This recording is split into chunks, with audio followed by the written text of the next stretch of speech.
Tapos na-discover ng lalaki na ang kanyang pakakasalang babae ay nabuntis ng iba. Wala pa, mayroon na.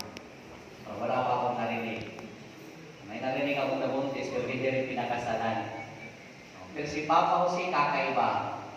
Before kasi ang consequences of penalty o parusa ng adultery ay stoned to death. Papatuhin ka hanggang mamatay kapag magkaroon ka ng kasalanan tungkol sa adultery. Kaya nakakatakot noon. Pero kakaiba ang puso ni Papa Jose. Talagang ayaw niya mapahamak ang babae, minahal niya at pinangakuan ng pagmamahal. Sarap.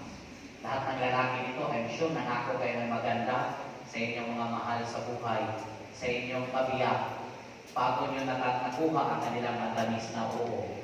Sana, ganun din lagi, habang buhay na kayo nagkakasama, ay buhayin nyo lagi ang inyong pangako sa Kanya, para hindi kayo maghaway, para walang huwag ang pag-iiwalay. Dapat laging buhayin araw-araw ang pangako niya. Para umabot kayo hanggang pumunta sa batang darating, na ang dulot o dala ay pag-asa at kaligtasan. Pag-asa at kaligayahan ng ating mga kaluluwa. Si Kristo ay regalo sa buhay. Siya seryoso. May life kasi. Naka-life tayo. Okay. So, nawa sa mga mama na naririto, kung ang inyong mga anak ay may konting kakulangan, ay panalangin lang natin na mabuksan ang kanilang isip at puso. At babalik sila sa tunay nilang obligasyon sa buhay na magiging pag-asa nyo at kaligayahan. Baka bata pa lang sila. Hindi pa sila ngayon nakafocus sa kanilang future. Nag-i-enjoy pa lang sa buhay. Pero kahit na siguro sa ganyang sitwasyon, huwag mo lang sanang awayin ang mama at papa mo. Huwag mo lang sanang sagutin ang mama at papa mo. Dapat mahalin at ikanan sila dahil sila ang nagbigay sa atin din kung ano mayroon tayo ngayon. Amen?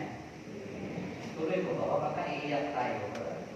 Parang muntik na kumalaglag sa recollection na.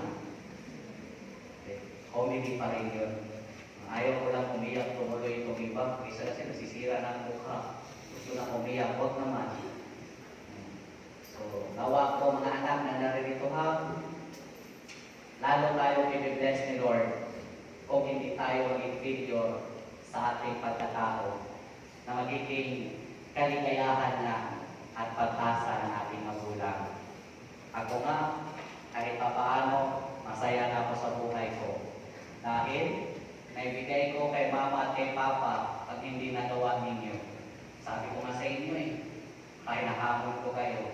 Kung nagawa niyo ba sa magulang niyo, napakainin sila, papiliin, breakfast sa Chowking, lunch sa McDo, dinner sa Jollibee. Kung nagawa niyo yun, hindi pa, gawin niyo. Di ba, mahal na din yung mga mama at papa niyo. So,